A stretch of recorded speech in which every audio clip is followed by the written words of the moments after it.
What's up, everybody? You found your way down to the Matcave, and tonight in this random stream, we're gonna hang out. We're gonna catch up a little bit because it's been a hot minute. We're gonna play some random Nintendo Switch games, and we're gonna chat, guys. We are gonna just hang out for a bit, and I'm gonna get you guys caught up on what's been going on in the world of the Mac Cave because it's been a minute since you guys have seen me. What's up, everybody? What's going on, dude? Chilling in the basement is here. Darth Maximus, yo, guys, it's awesome. Chillin', I gotta watch your replay actually from last night. That's something that's on my list to do as well. So many channels to watch, so little time, but I try to spend some time on everybody's channel so I can, get you guys not only those watch hours, but I want to see what you guys got going on, man. I want to hang out with you guys. Clifton 3D is here, guys. What's going on? Whew. I don't have a ton of energy, but I wanted to spend some time with you guys. It's been a little bit. I got sick. My whole family got sick. It hit us really bad, and it kind of it kind of knocked us on our butts. But it's been a little crazy. I've had some energy back the last couple of days. Started rebuilding some stuff down here in the Mac Cave. The Mac Cave is a bit of a disaster right now, though I did set up, if you guys been checking out the community tab, I posted some pictures. I'm building basically a barcade, which is something that I've wanted to do ever since I moved into this house. Oh my God, it's been so long. And the kids are already loving it. I got them set up with, I got a dock over there where they can put the Nintendo Switch. I've got the Retron 77 where they can play Atari 2600 games. We've got a Super Nintendo over there. And I just picked up today one of the small compact size PS1s. And it fits perfectly. So we got all these systems over there on a switcher, and they can hang out at the bar and play those games. So it's going to be awesome. I'm actually trying to figure out how I can actually do some streams from over there. I think that'll be pretty fun. Definitely something I've wanted to do for a very long time. And yeah, dude, it's so dope. The kids are already loving it. I'm loving it. It's very much in the beginning stages right now. But we wanted to have something set up that's like pretty fun for them to hang out and be able to do that off to the side while maybe we're doing something on the bigger screen, because that's where I've got my projector and everything up down here. But the kids can hang out there. Nice, high bar table, decent size too, so they can have snacks up there and everything. But then the key was playing a bunch of retro gaming. But I was like, you know what, I got a little more space and I've got an extra input, so we moved a Nintendo Switch dock over there. So now my son or anybody can take their Switch, pop it right in, switch to the input, and they're good to go, playing tons of games on there. But oh man, it's definitely it's been crazy down here in the Mac Cave, getting everything back together. I had it like nice and clean down here, and then now it's a disaster again because we're rearranging everything. My ultimate goal is to finally get theater seating down here. And that's been my dream. We've been in this house now, she's coming up on 14 years, I think it's at this point. And yeah, it's something I've wanted to do for a long time. Jordan, welcome to the stream. Good to see everybody here, guys. I'm gonna flip over to the game screen, and we're just gonna, while we're chatting tonight, guys, let's just play some random Nintendo Switch stuff. We got some cool stuff that landed on this thing recently in the form of Game Boy and Game Boy Advance. So why not take a look at some of these things here? Let's go to the gaming screen, everybody. I'll see you over there. Okay. All right, I'm gonna chill on this side of the screen tonight. I got my folders set up here on my Switch. Let's dive into the retro side of things here. And we've got the Game Boy and we've got Game Boy Advance. Let's dive into some Game Boy, guys. We'll do a little bit here while we're hanging out. But what do you guys got going on, man? What's going on in the world with everybody over in chat, guys? I've missed out on talking with you guys. I've missed out on catching up with everybody. I definitely want to do some more community gaming streams coming up and get some other things going. It's been a hot minute since I've sat down and played even some things like Fortnite and stuff like that. Tetris, man, dude, Tetris is one of my all-time favorites. In fact, this game right here is something I had on my original Game Boy all the time. It was in there all the time. We even had the link cable, and me and my best friend would connect the Game Boys together and play versus on Tetris. It was great. When you go into multiplayer on there, one player is Mario, the other's Luigi, and you play against each other in Tetris. It's so cool. Leia Rose, so good to see you. Coffee on Korriban is here. What's going on? Oh, man. Yep, he's got to put the Padawans down for bed. Yep, my Padawans went to bed a little bit ago. Speaking of the Padawans, where we set up on the barcade, we put the little mini PS1 there, and the two of them were playing Jedi Power Battles earlier tonight. It was awesome. My daughter was playing as Adigalia, and she got confused. She's like, I want to be a good guy.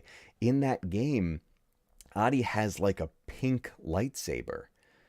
And my daughter's like, she's dark side, Dad. She's got a red lightsaber. I'm no, I think it's more pink. I had to convince her that she was a good guy and part of the Jedi Council so that she would play as her. But it was awesome. She had so much fun doing that. Sweet Tea Killer's here. What's going on? Man, everybody's popping up. Woo! I didn't think anybody was gonna be able to pop up. I just went live randomly. That's so awesome. Let's play some Tetris while we're doing this, guys. Now we were just talking about Tetris, but this is so cool how they did this. I have this set to the mode of Game Boy Color, and so it's going to add a little bit of color to this, even though it's the original Game Boy. Let me know if you guys can hear the game, though. I had to kind of rearrange some stuff down here, so we might be missing stuff. I hope it's not too loud either. But we'll play a little bit of this, so I'll show you how this plays on the Nintendo Switch. Let me just check my volumes and stuff here. Yeah, Sweetie, I saw the trailer for that movie coming out about the creator of Tetris. It's actually rated R. It's going to be a kind of a story of how Tetris came to be and basically how the creator didn't get any credit for it. It's insane. Sounds perfect? Awesome. Let's dive in. We'll just play a little Tetris while we're hanging out. But yeah, I want to see that. I forget what it said it's coming out on.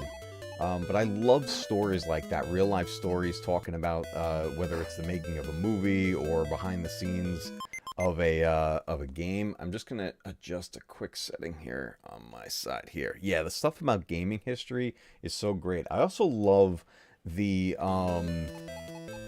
documentaries that are out there about the console wars. Those are fantastic. There's a couple of them out there. There's one on Netflix, and there's also one, it was originally on that CBS streaming service, which is now on Paramount Plus, I want to say. I think it's Paramount Plus. Basically talking about the same stuff, but from different points of view. I love things like that. It's so much fun. Yes, the GameCube has the Game Boy player. I have that attached to the bottom of my GameCube. It's awesome. It's a great Game Boy attachment. It plays the Game Boy games and Game Boy Advance games. It works really well. You use the GameCube controller. You can even use the link cable for the Game Boy Advance and share certain save file things, because there were some games on the Game Boy Advance that linked to the GameCube. And there, you could unlock certain things for some games, and it was really cool. It was pretty amazing, those two systems being paired together. Did I miss the 3D gaming video? Yeah, we'll get into it. I just wanted to, we were talking about Tetris just before. I figured I'd jump into this real quick and show you how this looks on the Nintendo Switch. The cool thing is, if we go into... not here. Where are the features for this? Oh, I know where it is. Okay, we're gonna jump back out to the menu for a second, guys. I'll show you what I was talking about before. So when you go over to the settings here, you choose what form you want the Game Boy to take. So you could do the original style with that greenish tinted screen. which, I mean, is just iconic. You could do the Game Boy Pocket, which basically turns it into black and white. Or you could do what I'm set to, and is the Game Boy Color mode, which I loved. The Game Boy Color was pretty amazing. When that came out, you would put your regular Game Boy games into it that didn't have color to begin with, and this thing would adapt the game and put in some color for you. It wasn't always a ton of color, but it was something just to kind of fill the space a little bit. Some games looked maybe a little awkward with it, but for the most part, it was a really cool effect. Tim's Talk is here on your left. What's up, dude? Good to see you guys. Man, everybody's popping up tonight. This is awesome. Really good to see you guys. But I love this, how you can adjust the look. This was a great thing they did with porting the Game Boy to it. And then you can reduce the screen size and keep it on a small screen. You could add, like, I think this like kind of added a little bit of the flicker and scan lines to it. I always keep this set to the North American version because that's the version I grew up with. I think going into the adding in European versions into it, some games played at the different frame rates, I guess. Maybe I know with other certain consoles, like for example, the Sega Genesis in North America versus the Mega Drive in Europe. In Europe, it was at 50 hertz, and there was a lot of differences there as far as frame rate. Even the speed of the sound and music in those games was much slower. And in North America, we had the 60 hertz.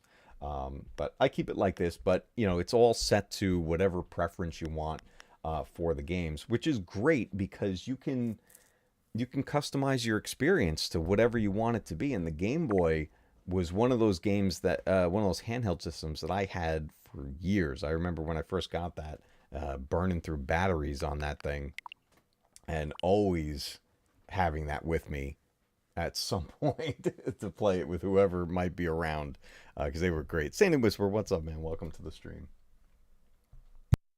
1 second, everybody.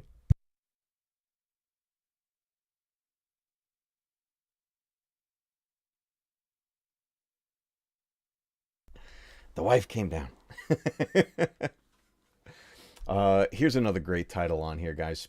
Speaking of stuff that came out that were iconic games, Metroid 2 Return of Samus, and now we just had Metroid Prime came out on the Switch. I'm waiting for my hard copy of it. I know it's already out digitally, but I'm waiting for the hard copy. So that's coming in actually like 2 days, I think. But this is another great one that they added color to.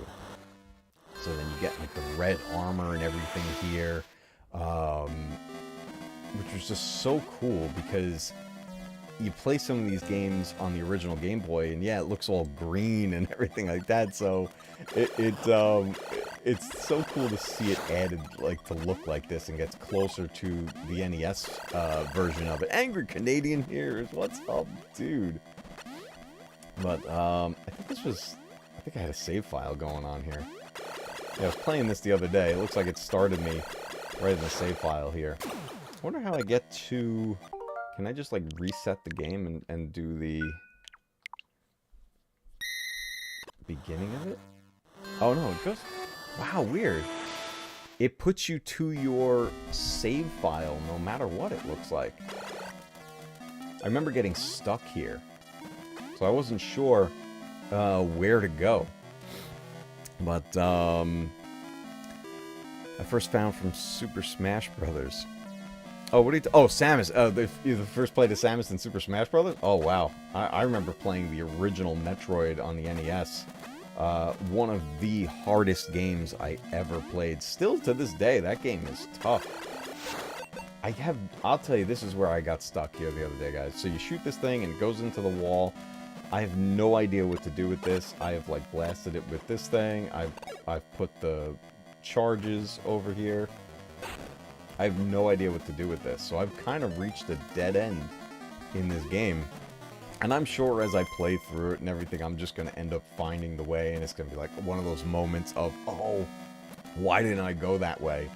But it's just, it's one of those games that takes time to get used to. You know, there could be a secret through a wall or who knows what it might be.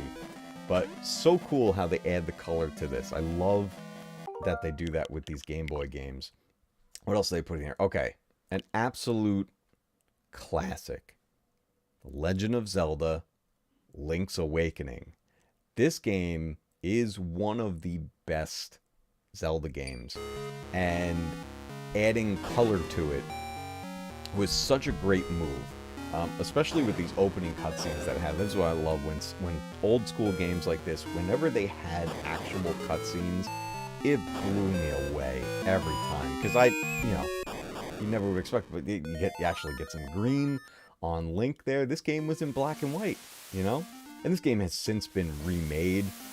There's a phenomenal remake of this game, guys, on the Nintendo Switch if you've never played it. I do have a video back in my older content of playing through that game, and it's such a great version of the game. But look how cool this is. These games are so great. Absolutely love these.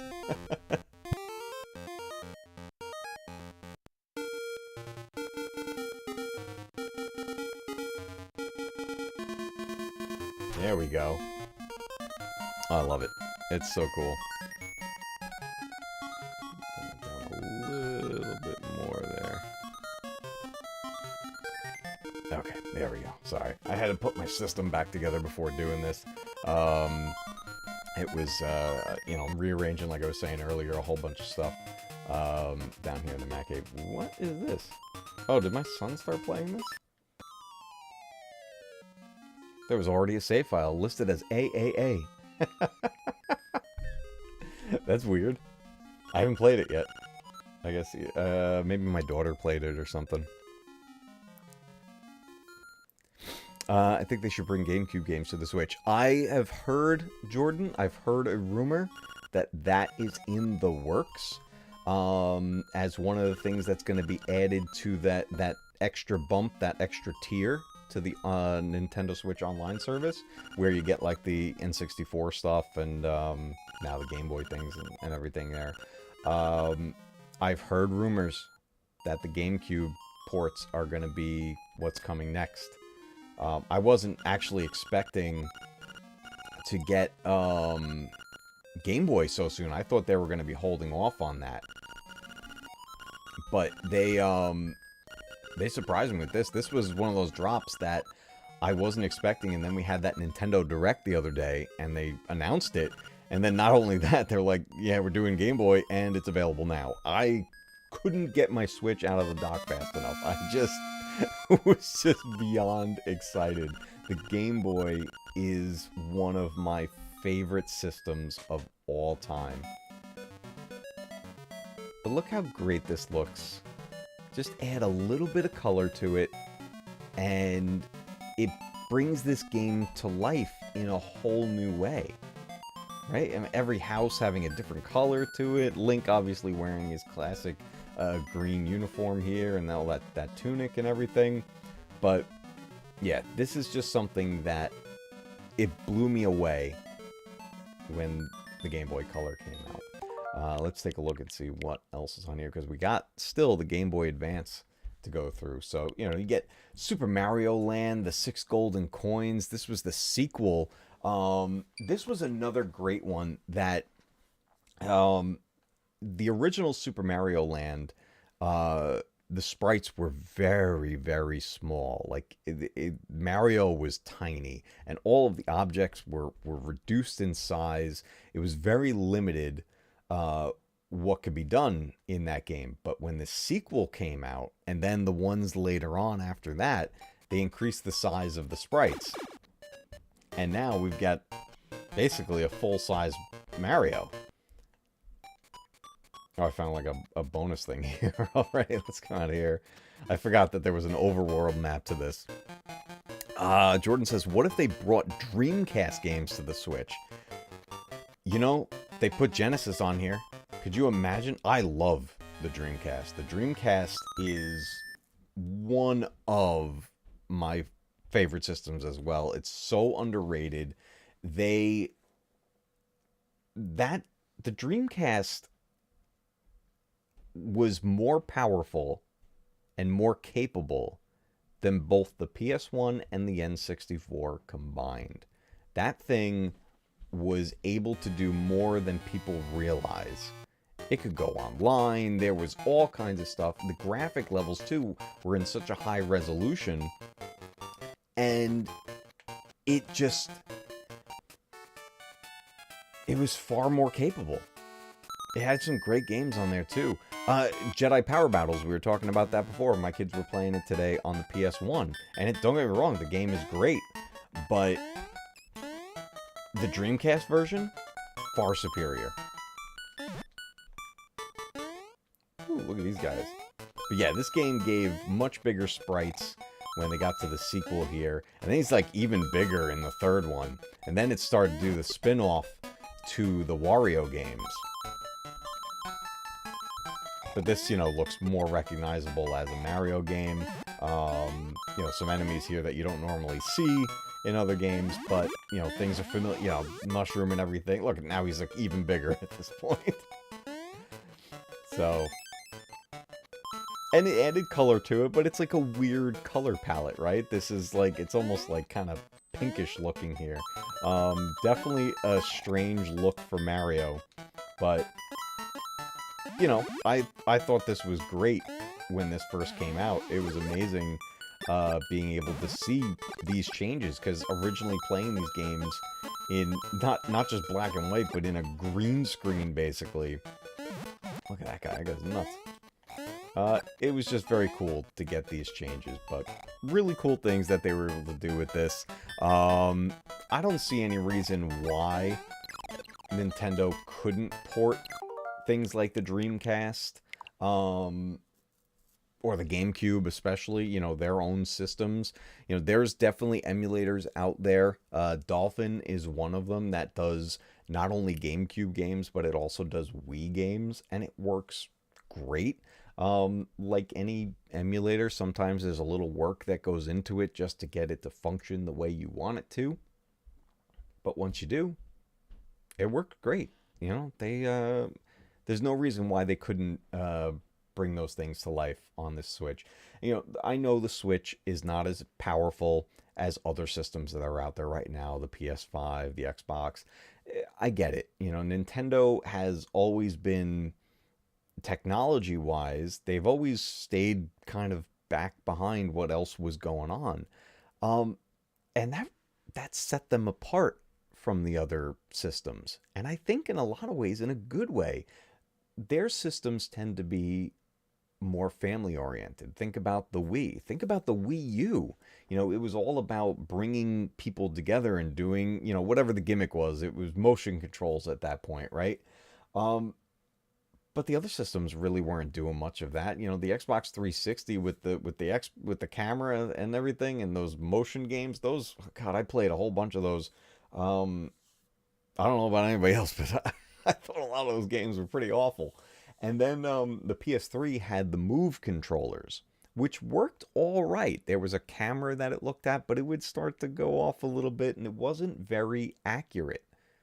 The Wii, on the other hand, worked off a sensor bar, and you had the Wiimote, and they just worked. They just worked. And they still work. I still use the Wiimotes, It's, so Nintendo's always been big on having like some sort of a gimmick that goes along with their systems. And it's been that way, guys, forever. It's been that way forever. I had so many accessories that went to my NES. It's unbelievable, including the Power Glove, everybody. I had the Power Glove. It's so bad. Let me catch up on what's going on in chat.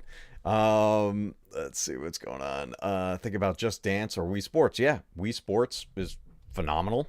Great pack-in game that came with the Wii. It was awesome. I have the new version now on the Nintendo Switch. PS2 had the cam.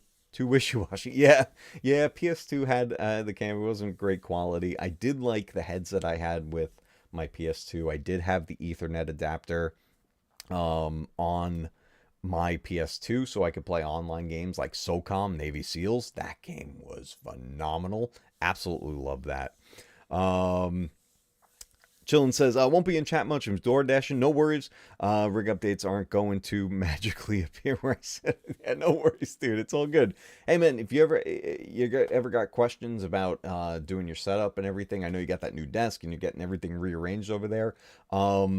Check out over in Discord. I got the whole, like, Creators Corner section. If you got any questions, let me know. Reach out. I'm always happy to help, dude. But yeah, get the money. Get the money. Do the door dashing, man. Do your thing.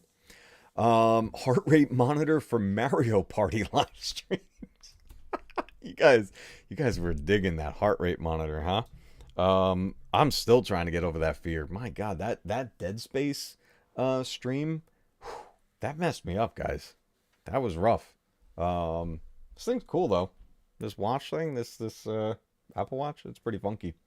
I'm gonna jump over to the Game Boy Advance.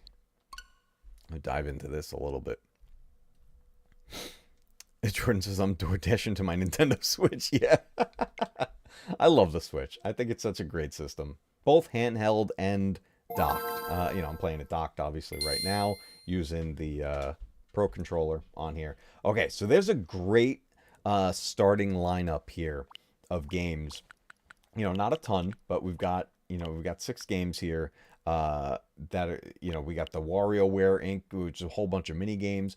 We got Super Mario Advance 4, which featured Super Mario Brothers 3. We're gonna dive into this one a little bit because there is something really cool about this version of Mario 3.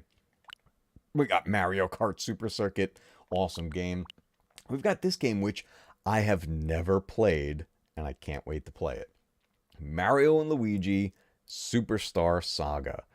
I remember seeing commercials for this and just never ended up picking it up. So I'm going to be diving into that game at some point. That looks like a lot of fun. I'm going to jump over one real quick. This I've never played. Kurukuru Kururin. I don't know what this is. Some sort of puzzle game. I love puzzle games, so I'm always willing to give those a chance. And then there is the absolute gem in this starting lineup. The Legend of Zelda Minish Cap. Guys, some people may say that certain Zelda titles are underrated. Some people may say, hey, Skyward Sword, underrated. Wind Waker, hear that a lot, underrated.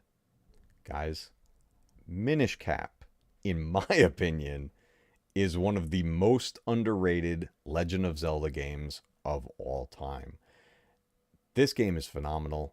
I highly recommend it to any Zelda fan, especially if you've never played it, because it is a great adventure to dive into. Charlie Seas is here. What's up? Welcome to the stream.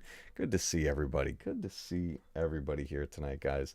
All right, let's take a look at Super Mario Bros. 3 on the Mario Advance 4 edition, because there's some cool stuff in here.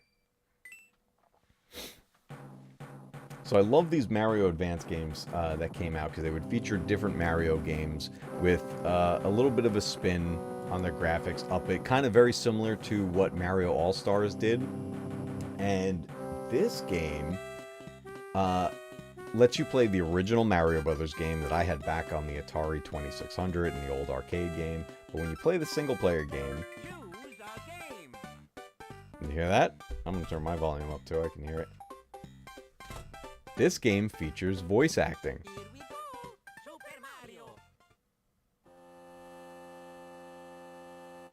So we got the more colorful graphics here. We got the upped version of Mario 3 here, which is great.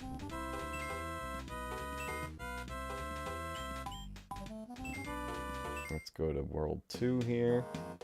I already had a fire plant, looks like. So check this out. When you go into a level, listen for it.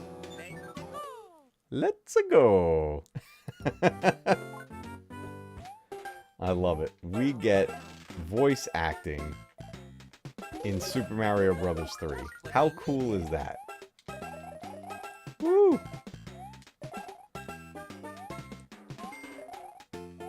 Oh man. Remember there being a whole bunch of secrets in this level. I think we have to like fly up here. There being something up here. Yep, here we go. Oh no, I didn't hold it enough. I blew it.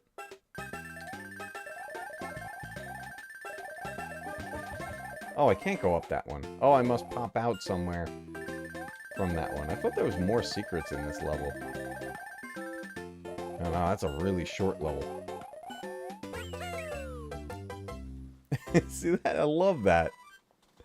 Just a little added feature. Just to give it that little bit of a twist.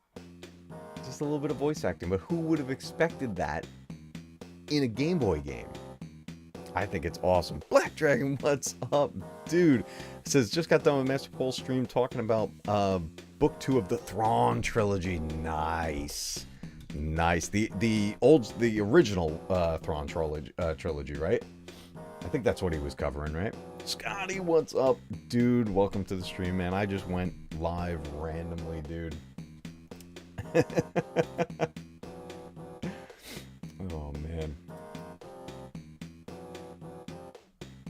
Oh, nice. Yeah, that original trilogy, Thrawn trilogy, is fantastic. I like the new one as well. The newer one was really well done. I like both. Oh, we got the card game here, the mix and match. Flip over any 2 cards. Oh boy. A mushroom. Mushroom? Oh. We got one. Okay, that was cool. That was lucky. A star. How about over here? Nope. There's a 1 up there, though. Star. Star. Okay. 10 coin. 20. Oh, man. Love that. Let's do another level here. Oh, we got another bonus thing right here. This is the waving pictures. Yep. I was always awful at this. Oh, nope. We're making a mutant. Oh, hey, we got the bottom in there. Alright, let's do another level here. Let's go. Super Mario Advance 4 featuring Mario 3 with voice acting. This is on the Game Boy Advance. And this isn't just that voice acting. It's not just because it's on the Switch. This actually was like this in the actual release. They did such a great job porting these over. Oh, I missed that extra guy.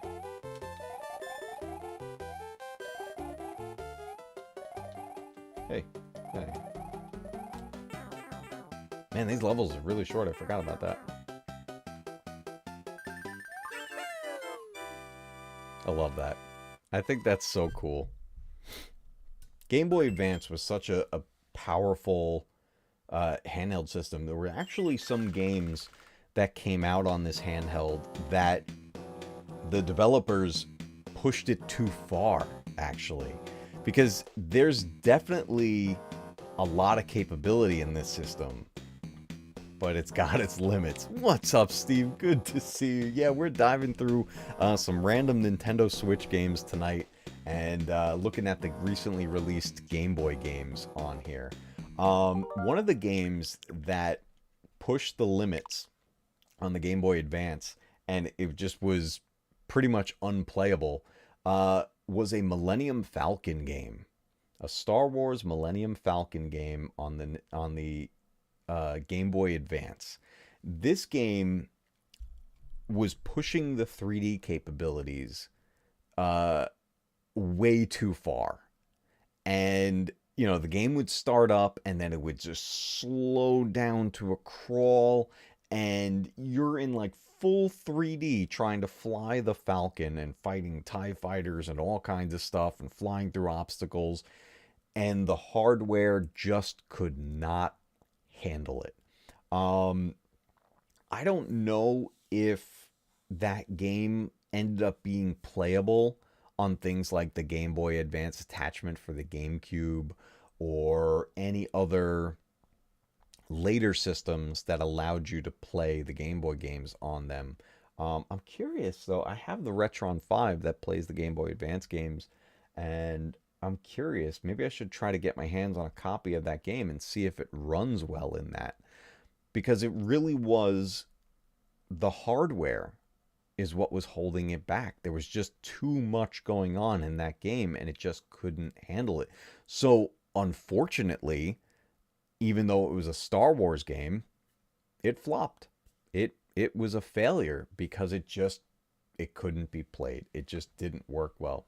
All right, while we're in Game Boy Advance, let's take a look at Minish Cap. Capcom was part of the development of this game. I love that. That's so cool. And as far as the timeline goes, in the world of Zelda, this is very early on in the timeline. So I left off in one of the first dungeons here, looking for the earth element. There's different elements we're going to get. And you saw that right. Link's hat is talking to him. That hat is actually a character that was transformed by dark magic into this hat.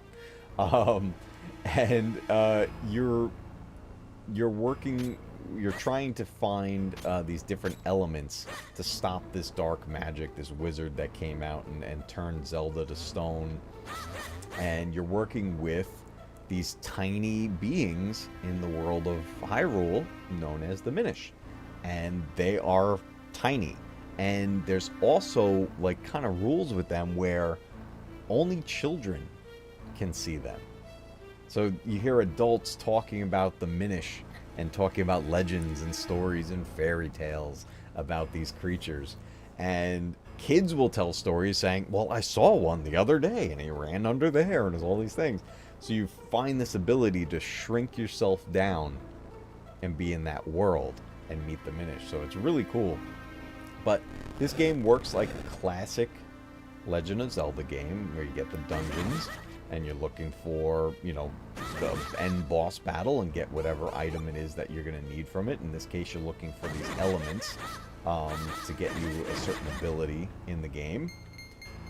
But all of the main mechanics that you're used to in classic Zelda games are here.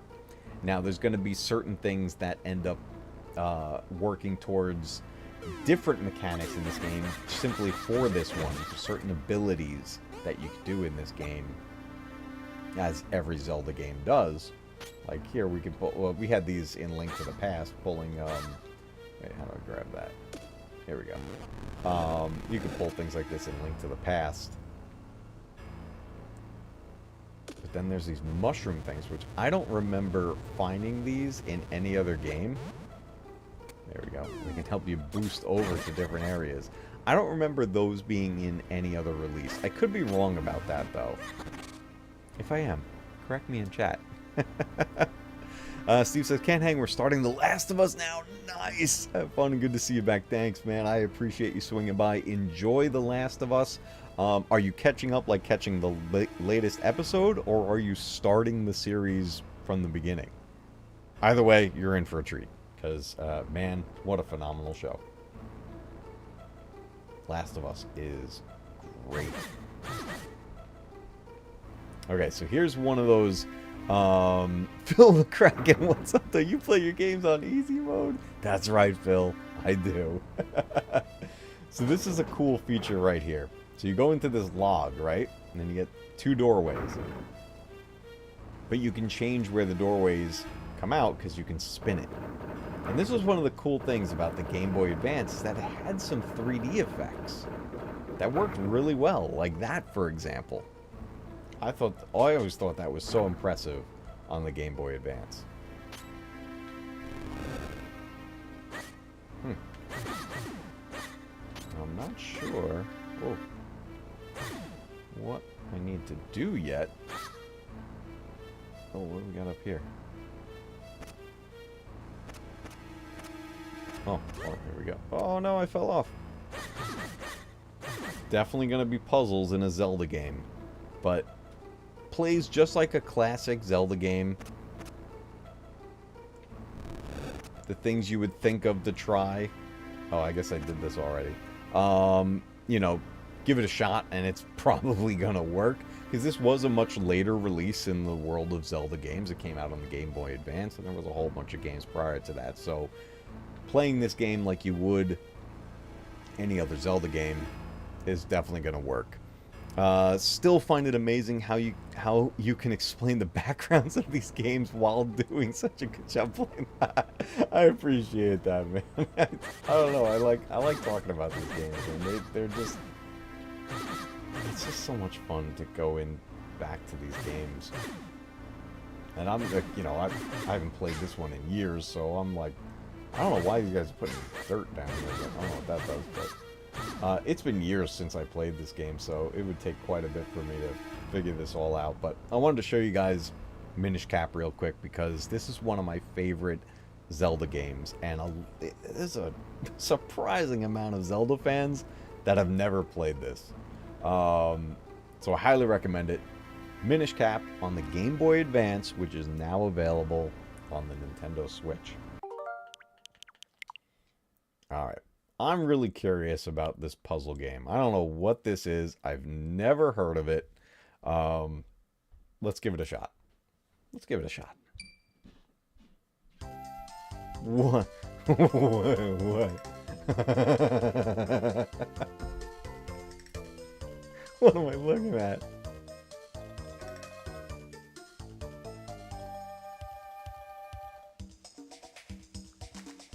What is going on?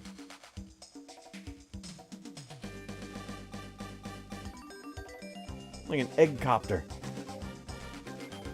Oh, I'm letting this play out. I don't know what is going on here.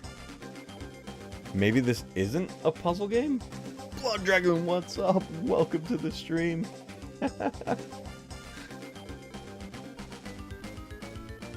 Oh, that's what we're moving? It's like his egg copter. This came out in 2001. Whoops. I hit the wrong button. Okay. No save data. Save data. Oh, I get to enter a name. Okay. Will it fit? Where's my letters?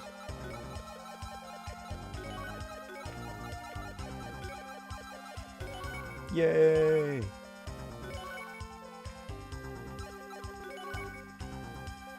Okay, oh, select the mode. Adventure? Challenge? Practice? Makeup? Well, let's just go to adventure. I was not expecting an adventure mode. You know, I thought this was a puzzle. Well, I guess it's still a puzzle game, but we got some weird duck people in an egg copter. Alan Copeland, what's up, dude? Yeah, Blood Dragon Man just randomly went live playing through some random Nintendo Switch games tonight. And came across this. Oh, look at this. It's going to put me on the spot, everybody. Normal or easy? It's easy because of the short propeller. Oh. Normal propeller length. What are they trying to say? It's not the size that counts, it's how you use it. Alright, guys. Let's try normal first. We'll go to normal. Let's see what a normal propeller looks like in the world of this wacky duck game.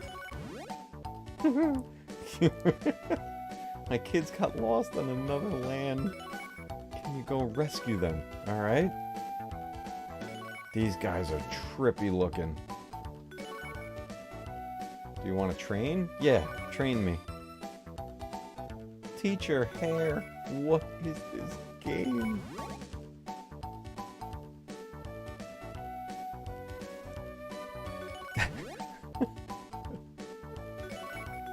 Okay, don't hit the walls. Woo. Alright, where we go? Oh! Oh, I see. Oh, can I use the analog stick? Yes, I can. Do my buttons do anything? Can I change the direction?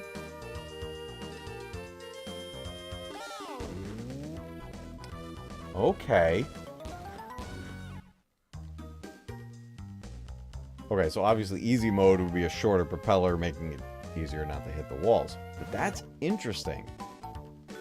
Okay. Training number 2. Oh, oh. Get in there. Oh, we got a heart. Oh, no. Oh! That's a tight squeeze, too, when you get to that point. A lot of training for just avoiding the walls.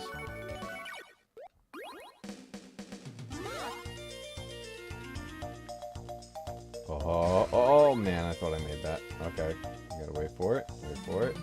Go. Yes. I like this. I like this.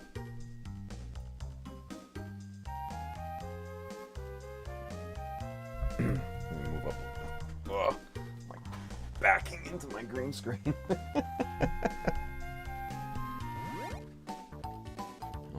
Okay. We're getting the training. Now it's gonna get more narrow. Alright. Like this guy's little woo, crazy hair. Oh. Okay. Oh. Oh. Crap, I don't know. How am I supposed to make that? Go! Oh, I killed the duck man! Let's try that again. Okay, wait for it. Go. Okay, we're filling up parts. Go! Oh, I don't know how I'm supposed to get through that.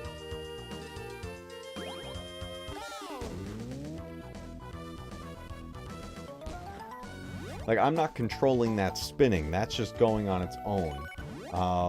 None of the buttons seem to change the speed. It's all just... I'm using the analog stick and moving with that. What is that? Oh! Oh, that changes the direction. Okay.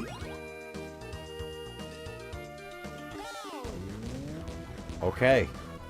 Bouncers change the rotation.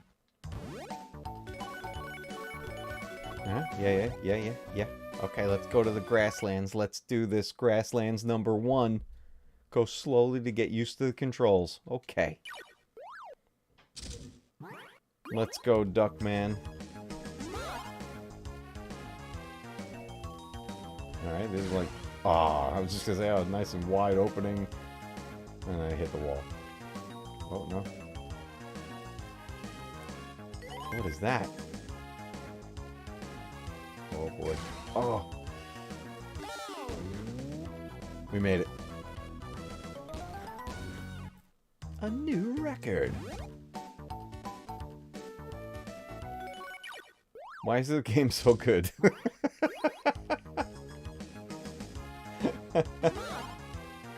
Oh no, double hit. Go. No. I have to be patient.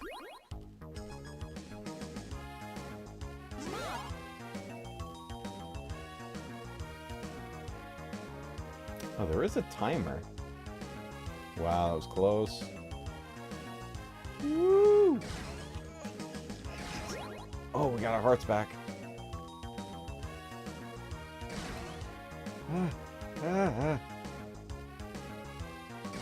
Oh boy. Oh boy. Guys, this is... One more try. I want to get that one. I don't know how to say the name of this game, but it's pretty cool. No. Oh. Hoodoo.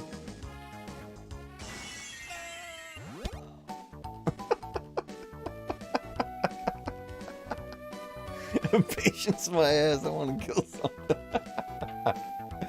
Oh man, this game. Wow. What the heck is this called? Oh, weird, creepy duck people. Kurukuru Kururin. Kururin. Kurukuru Kururin. I don't know. but it's on the Game Boy Advance, and you can play it on the Nintendo Switch now. Oh my goodness. So we've got Game Boy and Game Boy Advance games that have been released on the Nintendo Switch. It's awesome. I just realized I need to add something to one of my groups. Let's do it. The Egg Helicopter game. That's what we're going to call it. From now on, we're going to call it the Egg Helicopter game. I need to add a game because I picked up Bill and Ted's Excellent Adventure. There we go. Here's something. If you guys have a Switch and you haven't done this yet, I highly recommend it, especially if your games are piling up. Make groups. It's just a nice way to sort your games. Like I got all my Resident Evil games here in a folder. Got some Star Wars games in here.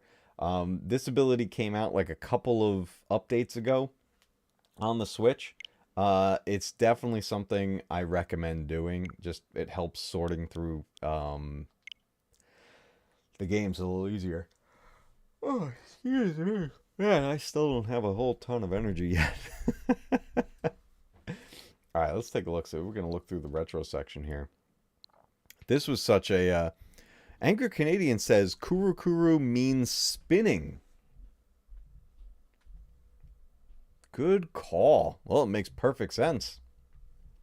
That's a fun game, though. Yeah, I love finding random games like that just I've never heard of, and I try it out, and it just turns out it's awesome. You know, as a kid, I probably never would have picked that game up, which, well, obviously I never did. I didn't even know it existed. For all I know, that might not have been a North American release. So, you know, the games that are coming out right now on the Nintendo Switch are all different versions of games. So that's the great thing about them porting these titles, is that they can pull them in from pretty much anywhere, you know, whichever version you want.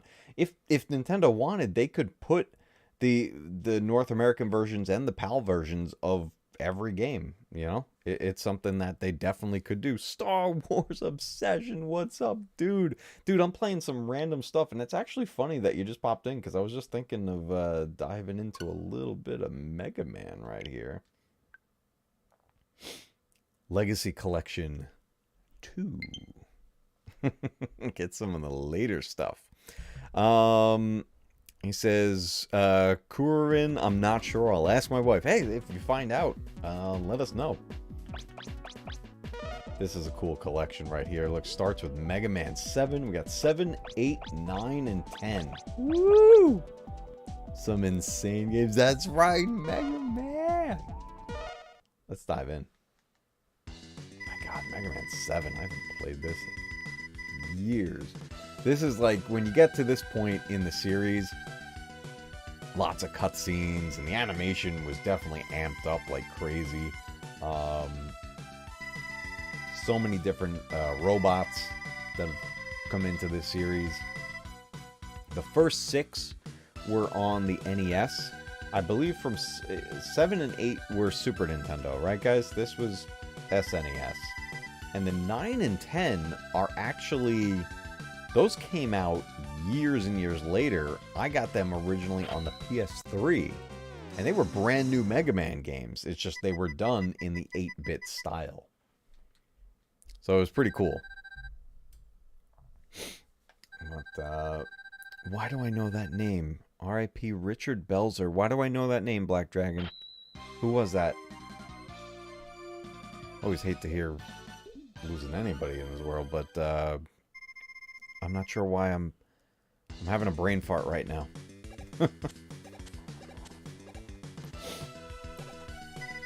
Dr. Light. Alright, can we jump past the cutscene and dive into the game? Angry Canadian says, speaking of PAL, the Castlevania collection and the TMNT collection are great examples of being able to play the NTSC and the PAL versions. Yes, you're right. I have actually both of those. I have the Castlevania collection on here. It's great. Oh, man. He played Munch on Law & Order. He passed? Wow. sad. I remember, oh man, let me see if you guys remember this. Richard Belzer had a talk show, had a late night talk show, back in the day. And one night, he had some wrestlers on as guests. And one of them was Hulk Hogan. And I'm going to pause for a second. One of them was Hulk Hogan. And they were talking about basically the debate you'd always hear over the years about wrestling, or whether or not it was real or not. You know, obviously we all know wrestling is scripted. But that's not the same as saying whether or not it's real. Scripting something is one thing. Yes, you got a plan. But the stuff these guys are doing, man, I mean, you're not faking a lot of this. See, these guys are getting hurt. So, during that talk show segment, Hogan put Richard Belzer into a sleeper hold. And I don't think Hulk Hogan meant to do this. I'm pretty sure it was an accident. Belzer went out. Night-night. Lights out. And Hogan didn't realize, and he released. And Richard Belzer went crashing down to the stage floor and whacked it. He bashed open his head. It was like, and he got like up suddenly, like very out of it, and even did like an outro thing, like cut away to a commercial, like did the whole thing. This dude got messed up. But yeah, oh my god, that was right. You remember that black area, right? That was unbelievable. This guy, his lights went out. And, you know, I'm pretty sure Hogan didn't mean to do that, because you can kind of see the look on his face like, oh crap, like, you know, I just like totally hurt this guy. That's gotta be on YouTube somewhere. There's gotta be a clip of that. But yeah, oh my god, check that out. I forget what the name of his late night show was, but he was the host, and I'll never forget that crazy moment. All right, so that's my jump, that's my blaster. Oh, we've got some screen stuff we can do. That's cool. Do I have the charge? No, I just got the 3-shot. Alright, let's do this.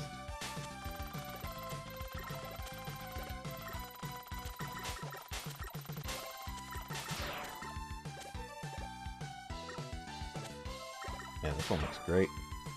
I haven't played Mega Man 7 in years. But this is one of those games that, you know, I didn't have the Super Nintendo growing up, so I only got to play these over at like a friend's house and stuff, so it's just... Wasn't there like a slide move you could do? Look at this guy! We got a boss battle already? Whoa! Oh my goodness.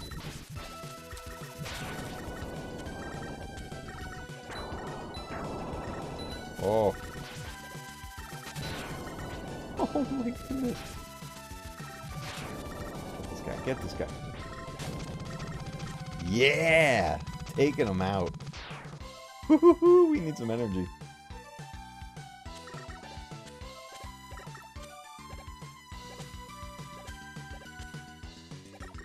Oh, I thought these were guys. I'm like shooting at everything. Who's this dude? Oh! Yo! This is Mega Man. Oh, that guy's got like an evil dog robot. That's insane. Yeah, the music is epic. There's a YouTube video of the two guys playing the music on guitars. Oh, I think I saw those two guys playing this. Angry Canadian says he's got a special Castlevania stream this Wednesday night. Dude, yeah. Awesome. Guys, if you haven't yet, go check out Angry Canadian. Check out his channel. He's been playing Fire Emblem. That game looks awesome. Can I shoot this guy?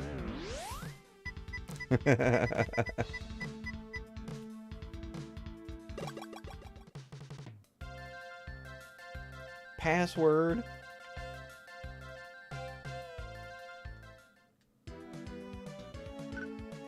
Only 4 guys? This guy looks like a crazy Buzz Lightyear. Let's go after him. What's his name? Junkman.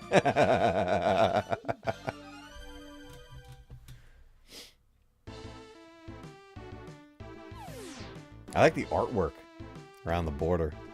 Looks so cool.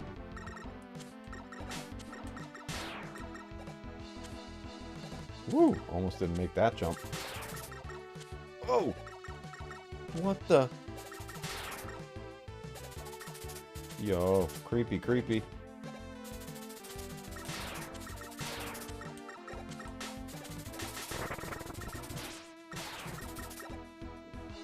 That's a big ladder.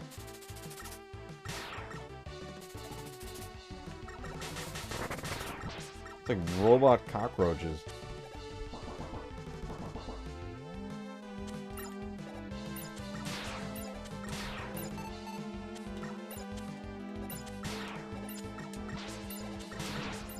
Oh, elevator stages are always so much fun.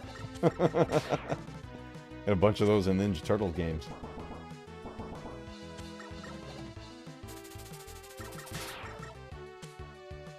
Yeah, these guys are creepy.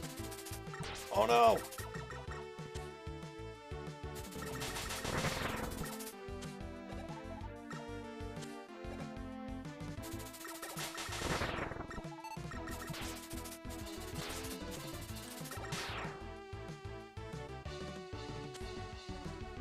Plays great though, I gotta tell you, the controls feel good. Get up the ladder. Do I have to break that guy? Nope. There's a button?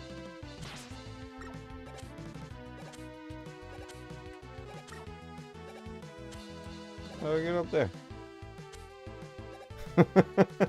How do I get up there? Alan says, I just watched the clip of Hogan and Belzer. Yeah, oh, okay, it's on there, right? I was saying, like, that has to be out there somewhere. Absolutely unbelievable, right? It's just so insane. Angry Canadian says, I will be joined by Nerdporeal Lifeform and possibly Drunk Poet Dempsey, two musical enthusiasts. Nice.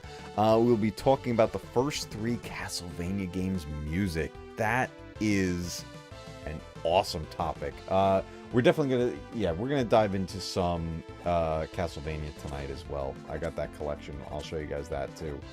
How do I get up here?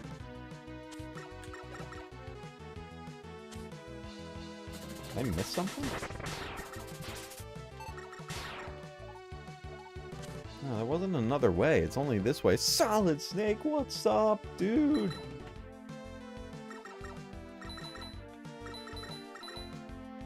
Do I have another ability? I do. Aha.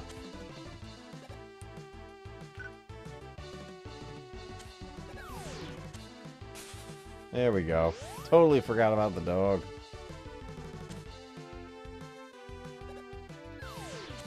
Oh no. Oh no. Oh no. I'm gonna die.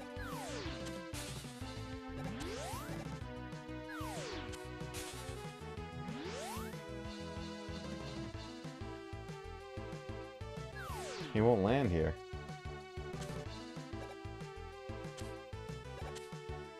Wow, I got really lucky right there.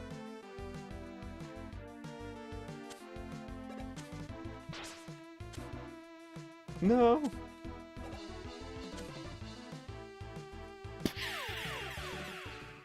Yeah, those things are bulletproof. I couldn't shoot it. Oh man, great collection though here. The Mega Man Legacy collections. Oh, they let you do save states and everything on here. You can change it to like full screen, widescreen. Oh, they even changed the backgrounds. Oh, sick. Or just like black bars. I would always do the artwork. That's definitely cool. Let's go to...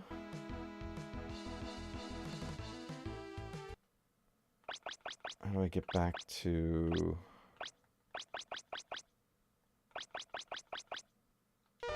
Game?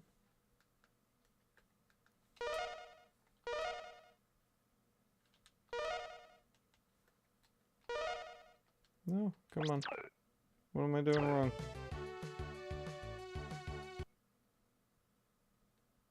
Oh, return to title screen. I'm looking right past it. What's up, Tron? Good to see you, my friend.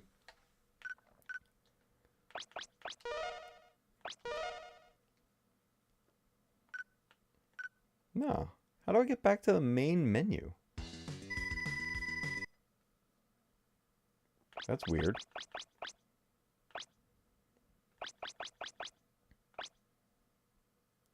Return to title screen, right?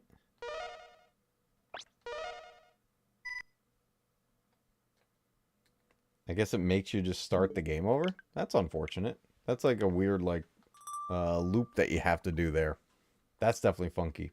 All right, here's the Castlevania collection that Angry Canadian was talking about before. This is a really cool collection. It doesn't have Symphony of the Night or what was the one where you play as Richter Belmont? What was that game? But this has some good stuff in it too. So we got the original NES, 1987 Castlevania. We've got Castlevania 2, Simon's Quest. There's a lot of that game I enjoy, but there's a lot that drives me nuts. Dracula's Curse, Castlevania 3. This game is phenomenal. And then, I didn't play this much as a kid, but played more of it as an adult. This was on Super Nintendo, Castlevania 4. This game is awesome. It kind of... Castlevania 4... I could be wrong about this, but I always felt like it was somewhat of like a reboot. Or like almost like a remake of the first one. But Castlevania 4 was a ton of fun. You could do a diagonal hit with the whip, and you could like swing from things. It was very cool. Then there's the Game Boy one, Castlevania Adventure. That was a fun game. And then Belmont's Revenge, a sequel to that one on the Game Boy. Bloodlines and New Generation. These were on... Bloodlines was Genesis. New Generation, I don't know what that was on. I don't know what that one is. I don't think I ever played that one. Bloodlines, though, is a lot of fun. Captain Ruggles, what's up, dude? Yeah, well, we were jumping through a ton of games tonight. We're just doing a whole bunch of random stuff. Now, here's a game, though, that is surprisingly good. Kid Dracula. This game, you play as like a kid version of Alucard, and it's, I don't know, it's just a cool, fun game. Yeah, Scotty, the animated show on Netflix, Castlevania, is awesome. I gotta rewatch that. That's worth another watch. That series is fantastic. I wonder if they're gonna keep going with it. That was such a cool game. Let's jump into the original a little bit here.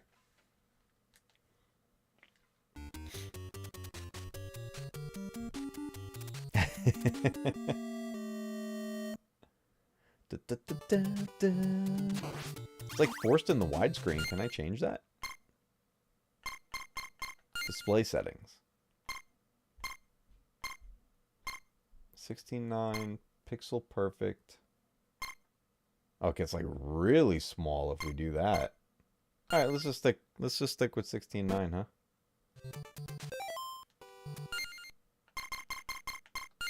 Frame. Ooh, okay, hold on a second. Display. Let's do pixel perfect. And let's put yeah. Let's put a frame. How about that? That's cool looking, right? I like that. Oh, definitely watch Castlevania on Netflix. It is such a good watch. Oh, they are doing a next season, Maximus? Nice.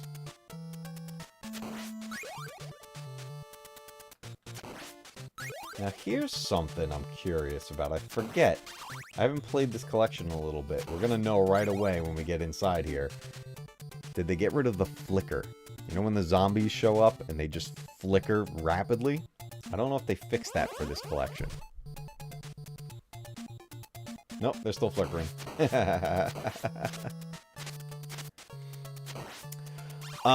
Tron, I don't know. As of now, I don't think I'm gonna, make it again this year. I don't know. I gotta look into what I'm gonna be able to do. I would love to go. Actually, I don't know what date it is yet this year. Anybody know when ICC is this year? You know, I know, Coach and Nick and everything, they'll be going. I don't know what date it is, though, this year.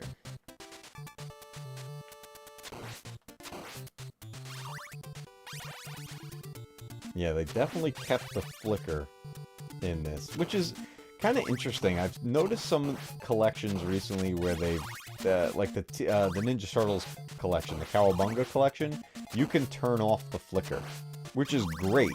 And I would love to see more collections do this, because you're basically porting a ROM of it, and you can do whatever you want with that. So why not clean it up, like, all the way? But that said, that flicker is kind of part of the nostalgia. I mean, think about how many Nintendo games we've played where there's just too many guys on screen and they just can't handle it anymore. And it just flickers like crazy. It's Memorial Day weekend. Okay. I gotta look into seeing what's going on with that. And whether or not I'd be able to make it. Other things I got coming up. Actually, tomorrow, I just got tickets. I'm gonna take my wife and son to go see Ant-Man. We're gonna go see Quantumania. It looked cool. The trailers look fun.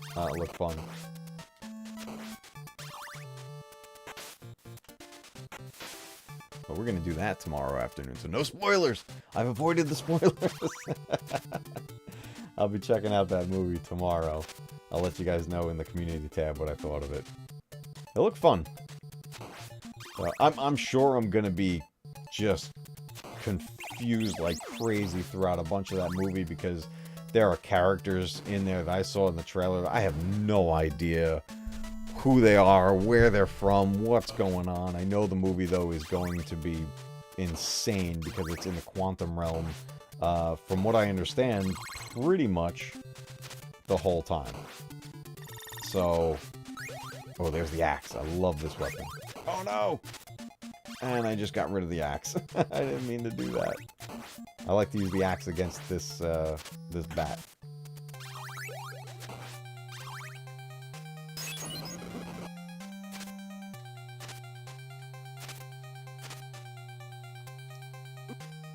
Yeah.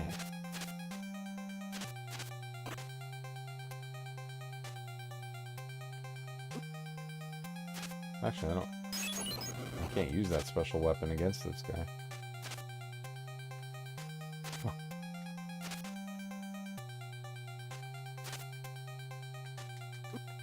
Oh, man.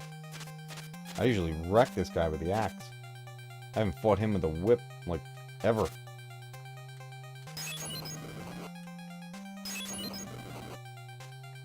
Probably best if this guy just takes me out. Yeah, let's go back and get that, let's go get that axe. You like Quantumania a lot? Awesome. It looked like a ton of fun. I'm excited. Trailers look awesome. Oh yeah, right, we gotta collect our whip back. There we go. What's up, zombies?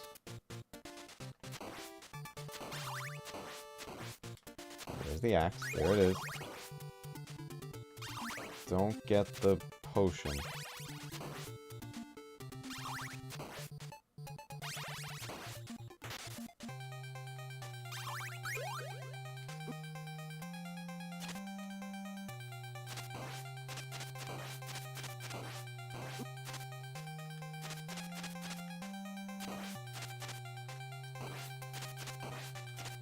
There we go.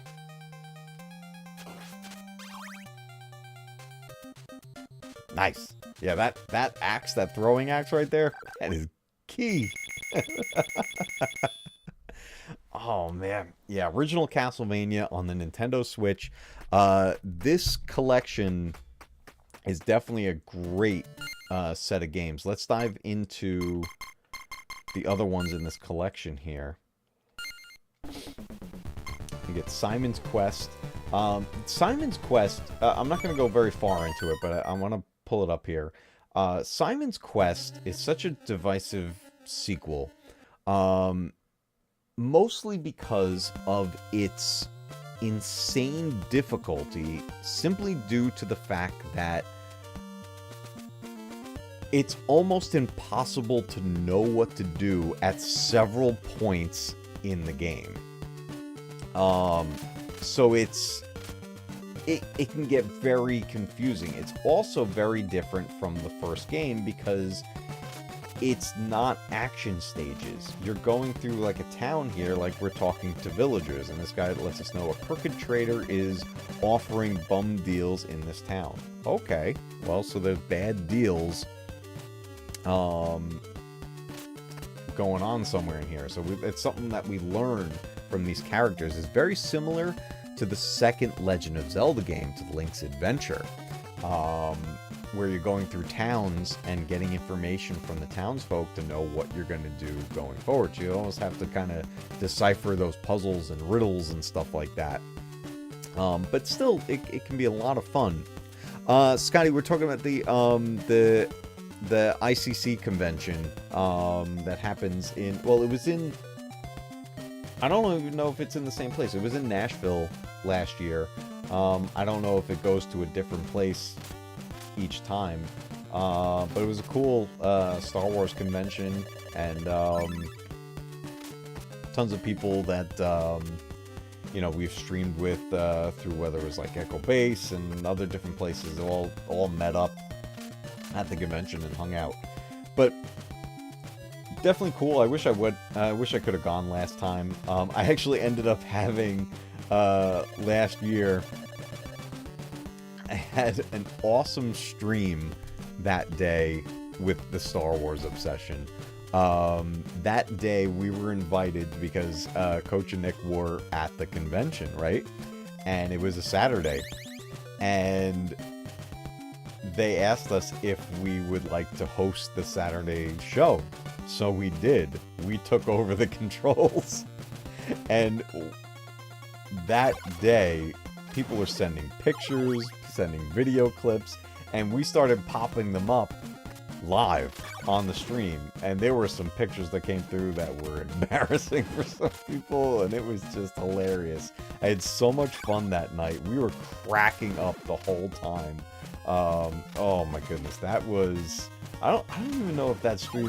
I know Echo Base did a lot of stuff with their channel not that long ago, and so that stream might not be up there anymore, but man, that night was hilarious. Oh, speaking of nights, what a horrible night for a curse. This is one of the things that happens in this game, the transition from day to night, and that happens so frequently. And that loading thing will happen every single time. So now, at night, enemies are stronger, and it's more dangerous out here. You also have to be careful of things like that. In Castlevania, classic Castlevania style, if you get hit, you're going to get pushed back. And the chances are you're going to fall down a hole. Get out of here, merman. Oh, I just didn't even make the jump. So that happens too. But you basically, when you leave the towns, that's where you're going to find the villains in this game. And it's it gets tough at points. So Castlevania 2 Simon's Quest is not for everyone. But if you're a Castlevania fan and you like adventures, if you like adventure games where you're going to solve puzzles, it's worth a shot. You know, it's something that I think every Castlevania fan should try it out at some point. Then they went back to Castlevania. When we got to Castlevania 3, they went back to the old style. This was a great game too. Both these were, you could play these in arcades. Simon's Quest you couldn't, but 1 and 3 had arcade editions of it. There's a great arcade, a retro arcade in my area. Me and my son love to go there. And one of the machines has Castlevania in it. And it's so cool playing it with a joystick. It's so cool playing it that way.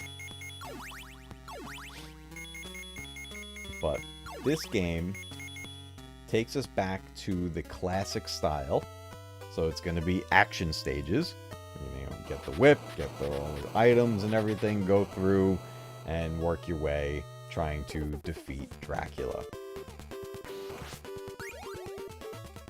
Power-ups.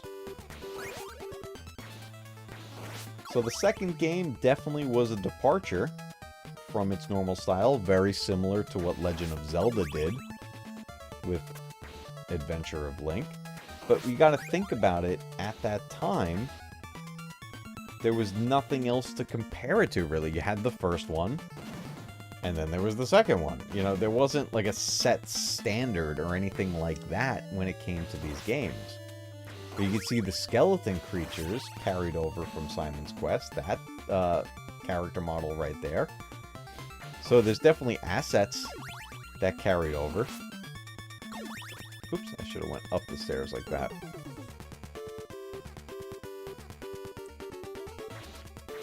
So those that played Simon's Quest will find familiar things in this edition of the game as well. But this is a great game as well. The difficulty gets up there at many points in this game. Dracula's Curse is no joke. This game gets really tough. Some of these levels are longer than others, a little longer than in prior releases. And the enemies really try to take you out. I mean, the game is challenging, but it's great. You know, this is... You know, if you're looking for a challenge, Dracula's Curse is definitely right up your alley. But it was nice to definitely get back to that classic feel and what we played in the first game. No fall damage.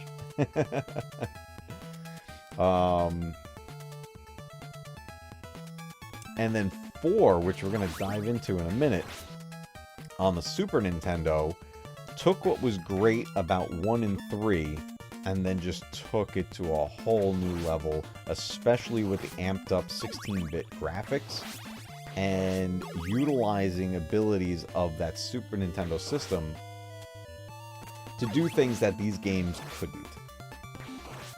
But as you can see, this is a Castlevania game. A straight up classic Castlevania game. Great music.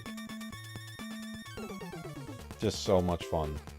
They really do such a great job with these. Let's jump over to... Oops.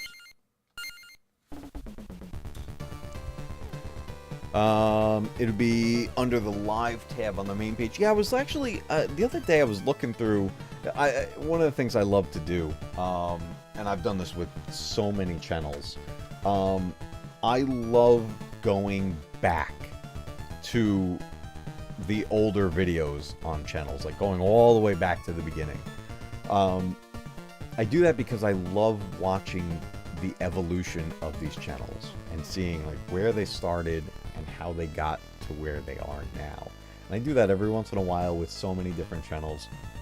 EBM was one of them. And one of the things... Oh, excuse me. Wow, there's multiple times I've yawned on the stream. My apologies, everybody. One of the things that YouTube got rid of for some reason was the filter, to be able to filter newest to oldest or oldest to newest. So now it's a lot harder to do this, so I don't do it as often, but it's something I do love doing, and I recommend it, actually. You know, if there's channels you enjoy and channels you watch often, and maybe you're seeing, you know, their latest video or their latest live stream, whatever it may be, you can see how they're set up and you know what's the normal things they do and what are the normal things you have on screen with them all the time. Go back. Go all the way back in their playlist. Go back to the beginning of their videos list, the beginning of their live stream list. Look at when the first live stream happened. And take a look at how far so many of these content creators have come. It's fascinating and it's great. I'll sit there and just start watching from oldest to newest. And it's a fun journey. It really is. It's a cool thing you can do with a lot of channels. Alright. Super Castlevania 4. Super Nintendo games always had that super right there in the front. Again, didn't have the system growing up, but I played this with friends and my cousin, and this was such a fun game because it's the iconic style of Castlevania, but with amped up graphics. Oh, I think we can we add a border? Let's add a frame. I don't want just the nothingness there. There we go. 16-bit era, I think is... guys, maybe I'm wrong in saying it, but I think the 16-bit era might be the best. I feel like 16-bit games, in a lot of cases, have aged better than almost any other era, especially the 64-bit era. These games just always look so cool playing them, no matter when you go back to them. Black Dragon says they have 197 live streams listed. Woo! Alright, so it's gotta be in there somewhere. I mean, that was, what? That was like April or May of last year? But they don't get listed by month or anything, so it would be a lot of searching through. I don't remember what the thumbnail looked like for that. Oh, there was a hole right there. I didn't even see that.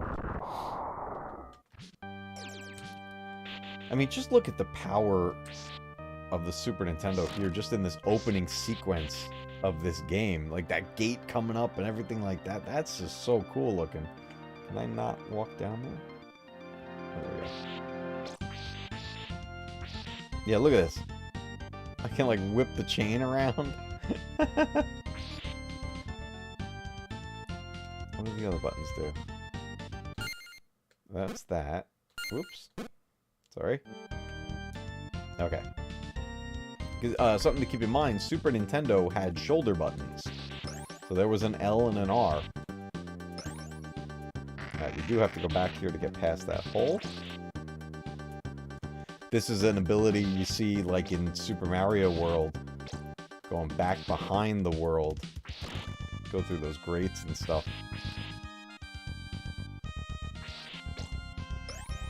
Super Nintendo was big on doing that in a lot of games.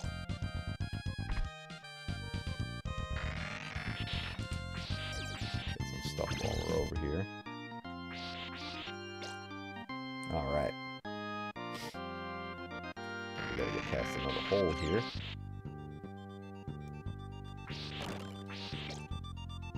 I don't think the whip powers up anymore after this point. I think I have it set for this portion here.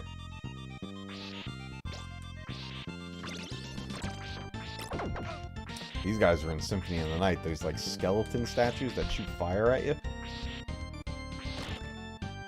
I wish Symphony of the Night was on here. Oh, there's the axe. Symphony of the Night is, honestly, it's a masterpiece. I had that on the PS1. I have that on the PS1. It's one of my favorite PlayStation titles of all time. And it just blows me away. I remember getting that game for the first time and, going...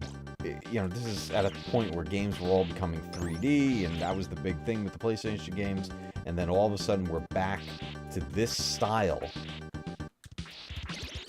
And it was done with an amazing soundtrack, and the sprites and the colors and the action events, sequences in there, the weapons you could use.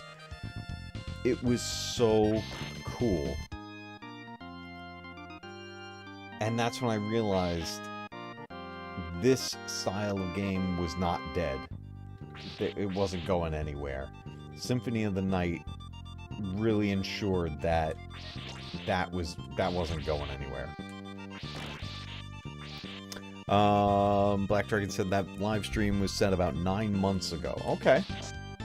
Oh, here's one of those hooks. So check this out. There we go. And you can swing across. So there's definitely areas in the game with, you know, longer jumps. Like this. Woo!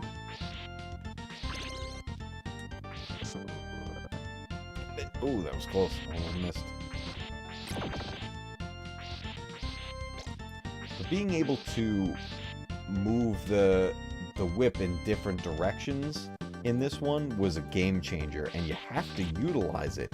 They purposely set up enemies in this game where you have to utilize the whip in that way. Otherwise, you're probably going to get your butt handed to you. Oh, we just got invincibility.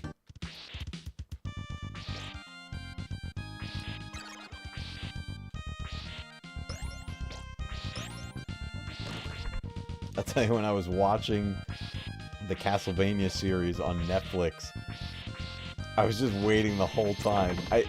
I don't think they did it. If they did it, I did not catch it. I was waiting for the characters to hit like a candlestick or something, an item to pop out. Oh man, I was getting hit by that thing. If they did it in the show, I completely missed it.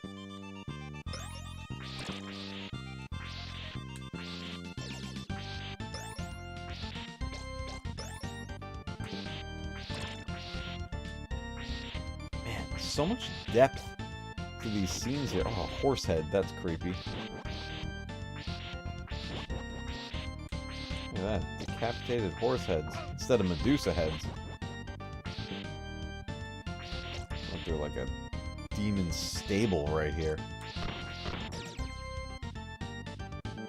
See the moon out the window right there. Oh, get away from me, creepy demon horse.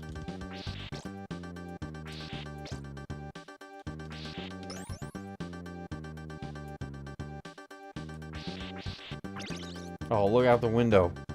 I think that's like a skeleton. Oh, speaking of the Medusa heads, I think that's a skeleton horse out there. Oh, I broke through the floor. Anakin Skywalker. Welcome to the stream, good sir. Please do not issue Order 66 on us. Ah, I fell through the hole. Alright. That's Super Castlevania. Castlevania 4 on the Super Nintendo, on the collection that's on the Nintendo Switch. And then there's some really cool Game Boy games that were in this collection here as well. Guys, bear with me just a moment. I am going to be right back. Bear with me.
Okay, I am back. Sorry, I had to get a glass of water. My throat was getting all dried out.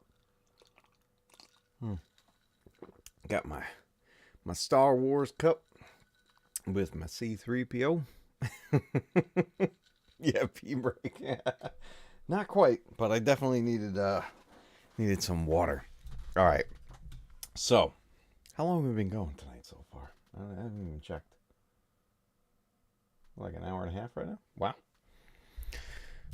Not too bad for a random stream. All right, guys. We got to take a look at one last thing before we wrap up tonight.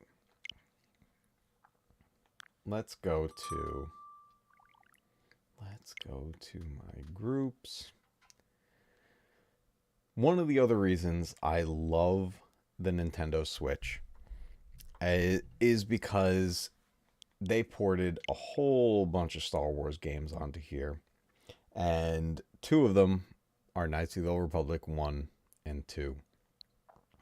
It's so cool being able to play these on here. Thanks, Black Dragon. I appreciate it, man. I always appreciate you coming by, dude. I love being able to play these games again, but being able to kind of just hang out in handheld mode and play them, it's a lot of fun. Now, it's a little funky playing them, to be honest, and I want to show you guys this. I'll load up the first Knights of the Old Republic. What I believe they did was, I believe they ported the original Xbox edition of this game. Because this game was a console release. It wasn't just on PC. It was on the original Xbox when it first came out. And Aspyr has been doing these ports for these games, and they're just absolutely wonderful. Now, I'm used to playing Knights of the Old Republic on the PC with things sized a certain way and the HUD looking a certain way. But when you dive into it on the Switch, take a look at the difference. Let's go to get a save file going. Let's go with this one. Everything is kind of like blown up, which is perfect for the Nintendo Switch. We got our HUD here with everything enlarged, and I'm kind of in the way of seeing like the character right there, but that's just, you know, the character face right there, right? So you got the map up there, and you do get full camera control and everything with the right analog stick, but it is a little sensitive. Let's see if we can leave the ship here. Oh. And then you get the dialogue moments. Oh, that's right. There was a stowaway on the ship. I remember that. I think if I just head back straight down this way, and then no, it's not here. That's the hyperdrive.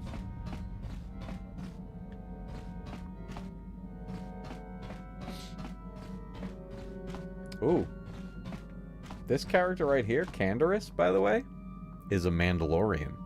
And when you talk to this character, he will tell you all kinds of stories about the Mandalorian Jedi Wars. It was awesome. Tons of lore. This is the game I first learned about Mandalorians in. Alright, let's take Bastila and let's take Karth. We're just going to head out on the ship. I think we're on Dantooine right now. Welcome to Anchorhead, oh, no. potential customer. We are on Tatooine. Zerka Corporation stands ready to serve after the Zerka Corporation. All right, I'm just gonna breeze through this right here. Now, so I can show you kind of the movement here. Now, when you're playing handheld, this game will work very similar to the port on mobile, because you can actually play this on your phone, and it works great. Like a touchpad, the touchpad works and everything. But you can see that like stuff is kind of at a lower resolution. The HUD is much bigger, and a lot of moving around with the analog sticks can feel a little bit funky at times. Not bad, though. It takes a little getting used to, and once you do, then you just play through the game, you know, however you like. So I'm moving with the left analog stick. I can move the camera with the right analog stick, and the D-pad will handle my HUD, so I can change my force abilities and do things like cure and stuff like that, or use a med kit or stims, whatever it may be. That's where you're going to designate those types of controls. And then when you play in handheld, I'm trying to remember if in handheld the touchpad works. It might if you touch the screen. But for the most part, you're kind of breaking up your controls between analog and the D-pad to control what you need to do.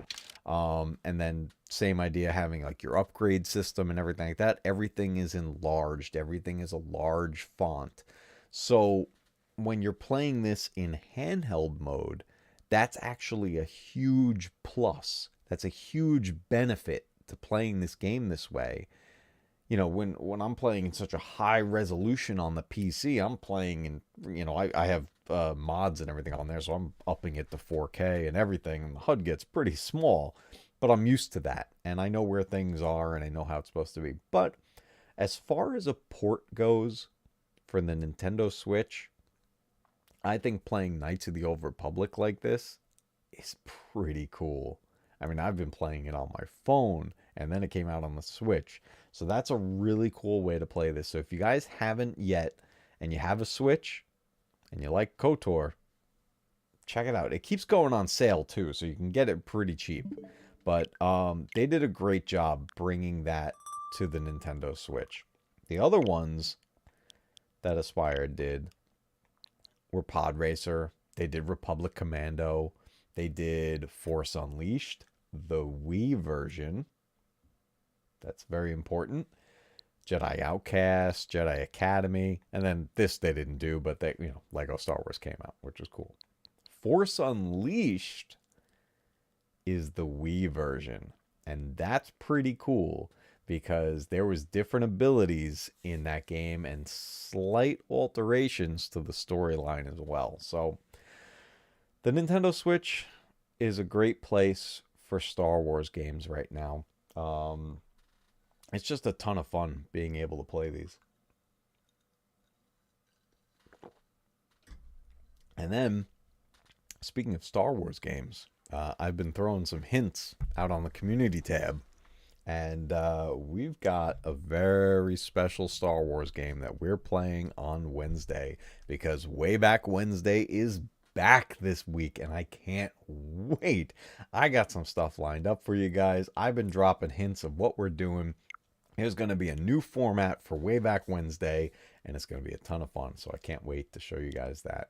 One last thing I'll dive into here is going to be the Resident Evil games. I've done some videos regarding the cloud releases of these games. I've been, for the most part, very disappointed with them. The Nintendo Switch, as much praise as I have been giving this system tonight, because I really, truly do love this system. I really do. The Nintendo Switch is fantastic. It is not built for cloud gaming. It can't handle it. It just can't do it. Maybe for some like smaller titles, maybe it can do it. But the remakes of Resident Evil 2 and 3, I mean, those at least are playable. And you have to get through quite a bit to play through it on the Nintendo Switch. You have to put up with some stuff, but it is playable. Village and Resident Evil 7, on the other hand, both of these being the first-person point of view games, they are unplayable. They're unplayable. I am docked right now. The dock is hardwired to a gigabit fiber network, and I have a hardwired Pro controller. The input lag and the frame rate drops are so bad, you can't play these games. Resident Evil 7 Cloud and Resident Evil 8 Village Cloud are unplayable. Resident Evil 3 Remake and Resident Evil 2 Remake, you can get by. I'll show you 2 real quick. We'll do it live. We'll do just a little bit. I'll show you what I'm talking about. Black Dragon, it's definitely a shame. I love Resident Evil games. It's my favorite gaming series of all time, especially Resident Evil 2. I was so excited when they announced being able to play this game on the Switch, because the first thing I'm thinking is I can take it on the go, I can play it handheld. It's gonna be awesome. The only real reason I dive into this version of it is just for the sake of some comparisons and looking at some things and seeing what they did and how they sacrificed here and there in the game. So they did the right thing, though. I'll say this, is that before you can even purchase these, you have to play through the demo. It's a requirement. You have to play the demo to test your setup. And it's not just about testing your Switch, because the Switch is the Switch. It's about testing your network environment to make sure that you have a stable enough connection to be able to handle these. And I am on pretty much as stable gets when it comes to internet. And this thing just, it can't quite handle it. Yeah, Obsession. I'm diving in real quick. Not doing anything too crazy. I just wanted to show you guys again that I do keep diving into this. I'm holding out hope. I want these to be good on here. I really do. But there's a lot of sacrifice that comes with this. I mean, you can even see already with just the rain coming down, it's having a hard time. Take a look at even the writing where it says story and continue and everything. The edges are jagged. I don't know if it's coming through on the stream that way, but they are jagged. Like it can't even handle the font. So I'm going to hit continue here. I think I was playing as Claire. Let's see what we got going on here. All right, here we go. Whew, man, I'm looking at my preview window over here, and then what I'm looking at here on the full monitor. There's so much noise in the picture. It's just so dull. It's washed out. I'm going to try to move. I'm going to just turn the camera. I'm going to turn the camera quickly. It's so wonky. Okay. I know it's getting dizzy right there, but okay, here we go. Let's take a look at Claire. You can see as her hair moves through, it gets very pixelated. If you look at that plant right behind her, that thing is pixelated to crap right now. It's having a hard time.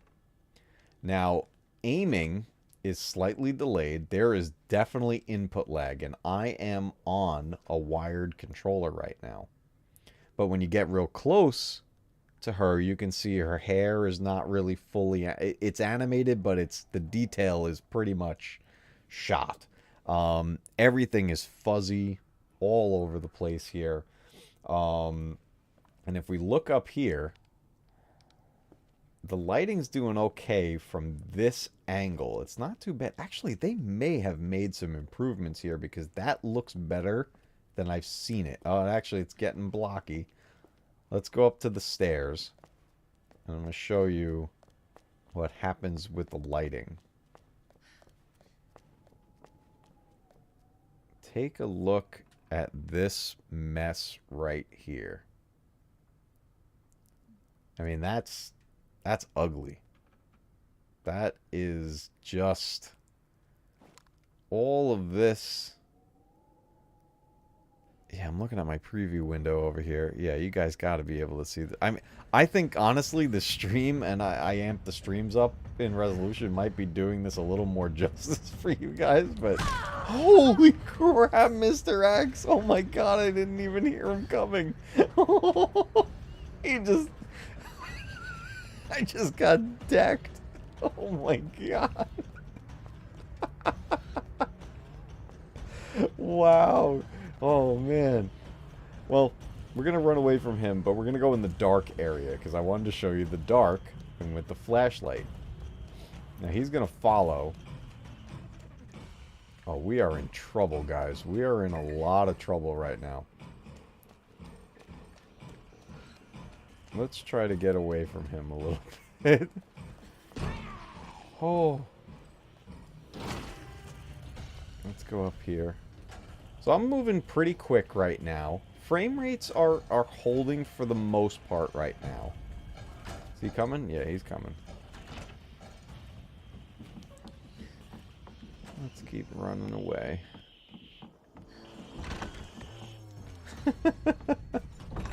You know, this is good for the test, right? Because now it's forcing us to move. But every time I go to turn the camera, I know it doesn't come across on the stream, but it's delayed. I'm trying to move the camera, and then it goes after the fact. And it's enough of a delay where you can end up turning the camera more than you meant to because of that.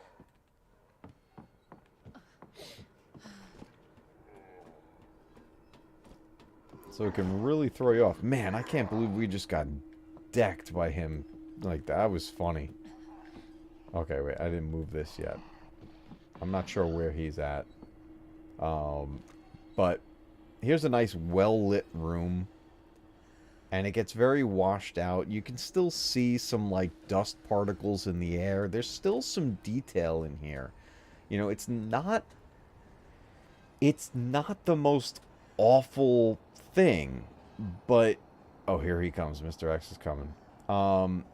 When you compare this to its actual release on the PS4 and PS5 and the Xbox systems and everything, I mean, it's really ugly, and it's unfortunate. This is actually playing pretty well right now, and I wonder if that just has to do with it being so late at night here, and maybe on the server that I'm on, it's fairly clear.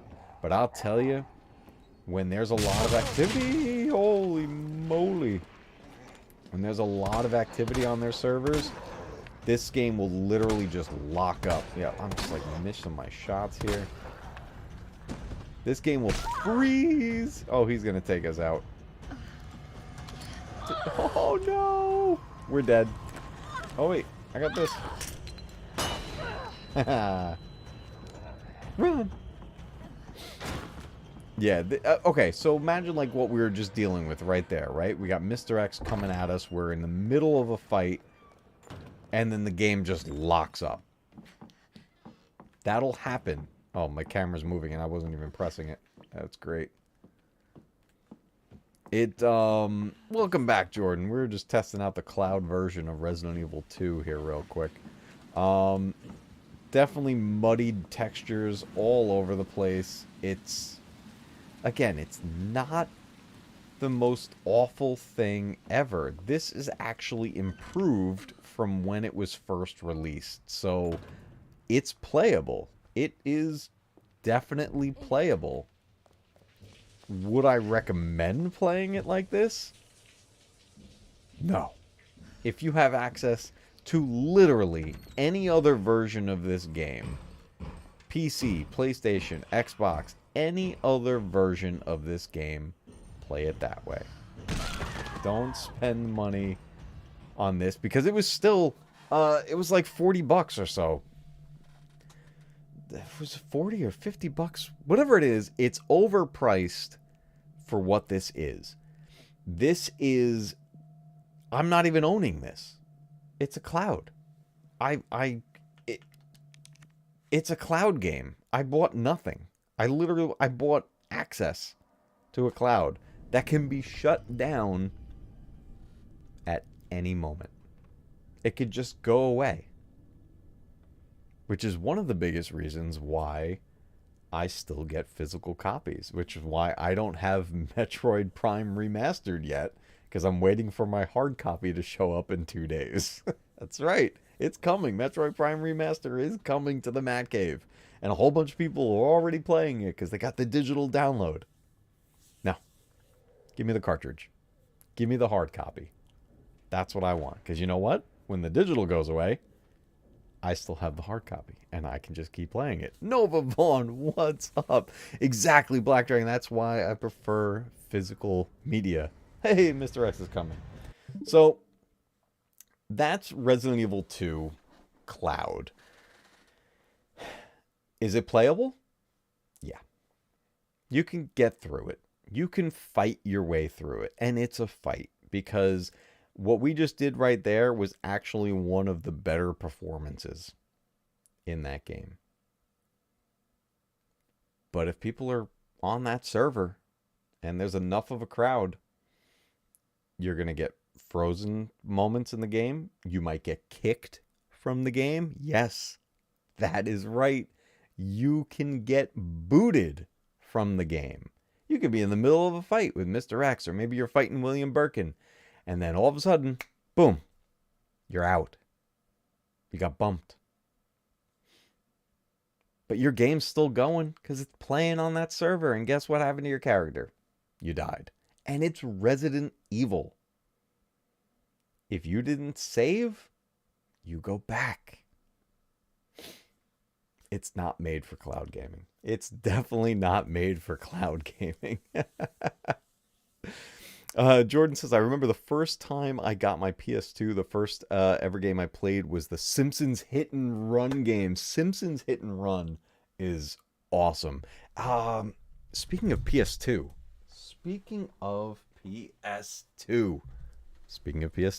and Resident Evil, check this out. Give me a second.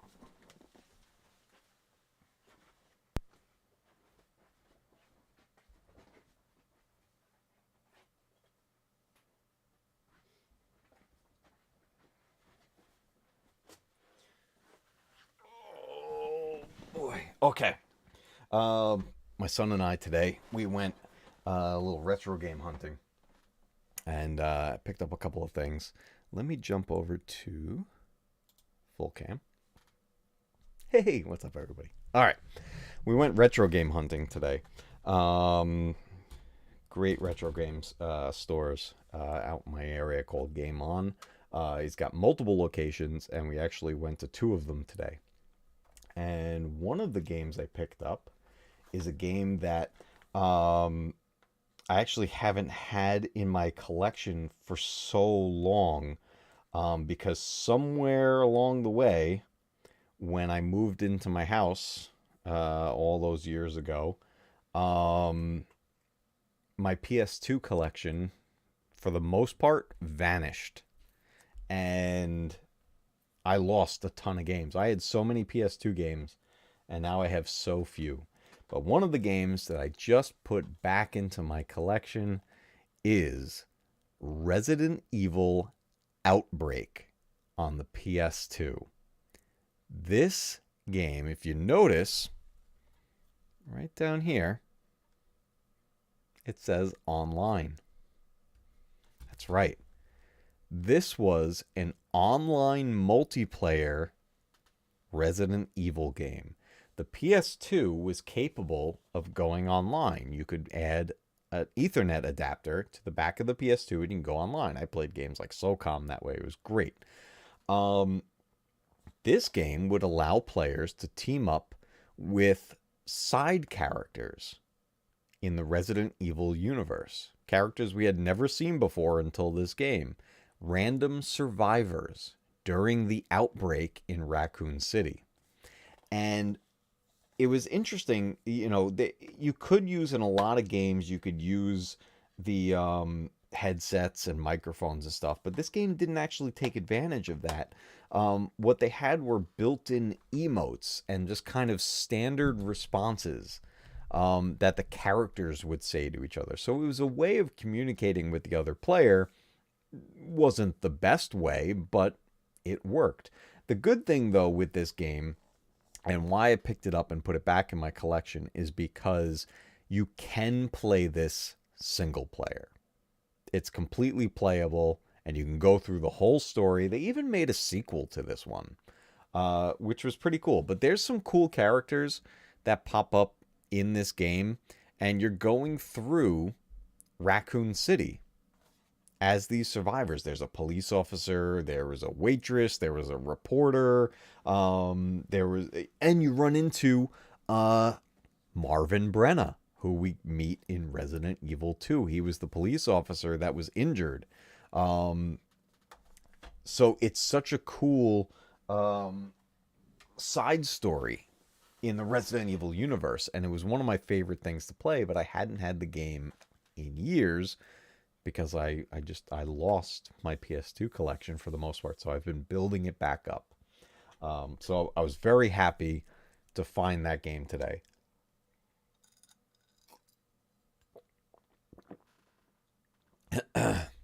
Jordan says, I know a good place to shop for retro games. Yeah, there's so many great like mom and pop type stores. Jordan also says they have an arcade and a retro game store. That's funny. I don't know where you're from, Jordan, but here in New York on Long Island, this place Game On that I go to, he's got 3 store locations now, and he opened up an arcade in our local mall. And it's awesome. The Game On arcade is fantastic. I absolutely love it. Great, iconic games. There's, some new ones sprinkled in, but for the most part, it's a retro arcade.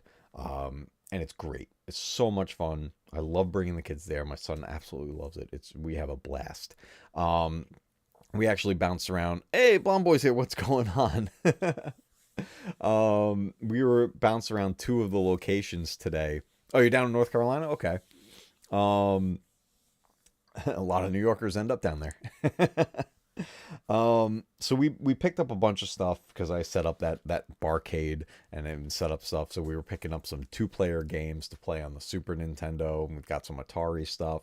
And then I came across another gem, that this was a game that I had in my collection back in the day and ended up losing it somewhere along the way. I don't know what happened. It was just some of these games just kind of vanish sometimes. I guess it just happens over the years where you can just lose some of your collection. I guess the same thing can happen with movies and whatnot. But this is a PS3 title that was a ton of fun. Not only because of the genre of the game, but who is in it. I don't often play fighting games, but Soul Calibur is one of those exceptions. Soul Calibur games were great. Fighting games that involved sword fighting as well. And many of the releases, going back, way back in these games, would have guest characters depending on the system. Each system would have a guest character. Like GameCube had a Soul Calibur release. I think it might have been Soul Calibur 2. The guest fighter was Link. But if you got Soul Calibur on the Xbox, I think it was Spawn. I think Spawn was the guest character on that one. So depending on which system you got, you'd have a different guest fighter. Well, when the PlayStation 3 came out and Soul Calibur 4 was released, there was a very special crossover that I know this community likes. And the crossover was with Star Wars. The guest fighters are Darth Vader, Yoda, and Starkiller. And there's a story mode, guys. Darth Vader has a story mode in Soul Calibur 4. Guys, it's insane. It's insane. Iconic Soul Calibur fighters going against Darth Vader. And Vader is a beast in this game. And it's really funny, too. I was thinking about this game. I had it fresh in mind. Jake James Lugo posted a short I think he might have posted it yesterday, but I just saw it today. And it was a short talking about this game.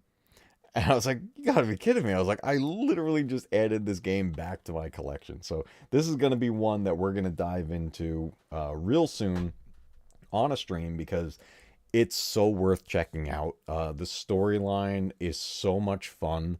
And yeah, this was Soul Calibur 4 was the entry in that series that I played the most simply because it had the Star Wars crossover and it was a ton of fun. So we'll be playing that one really, really soon. I think it's going to be a lot of fun to go through that storyline because it's just so cool. It's over Anakin. I have the high ground. Yes.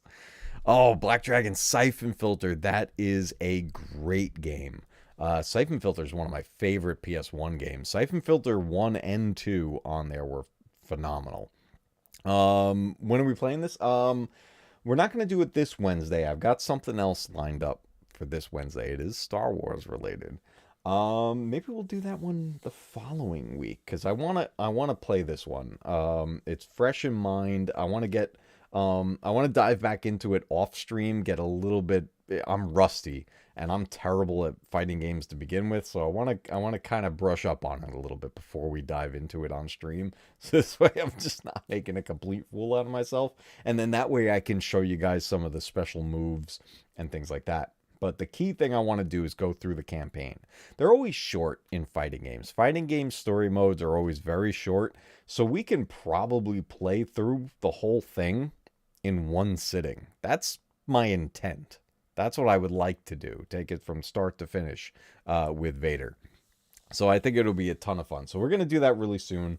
It could end up being on a random stream like we did tonight. I know tonight was just very random. We went through a whole ton of games tonight. I'm going to have to break up some clips from this or something. But I honestly, I wanted to go live because I missed you guys. I haven't been here in a hot minute. Getting sick really knocked me on my butt. It was really bad. And it hit the whole family, and then I was the last in line, and it just wrecked me. And I ended up I lost a lot of weight with that, which is not a way I recommend losing weight. It was awful. The fatigue, the weakness, the soreness, it was just terrible. So I'm finally feeling better. And yes, Phil, we will probably play it on easy mode if it will let us. I don't remember what the difficulty modes were on there, but if there's an easy mode, yeah, we're probably going to do it, especially if we want to get through that story in one sitting. I think it's so funny that that short is actually doing pretty well. I just did that as a joke. And, well, you know, being silly and everything, but yes, I do play these games on easy. I'm not kidding. It's if I want to have time to get through these games and actually see it through, I gotta do it.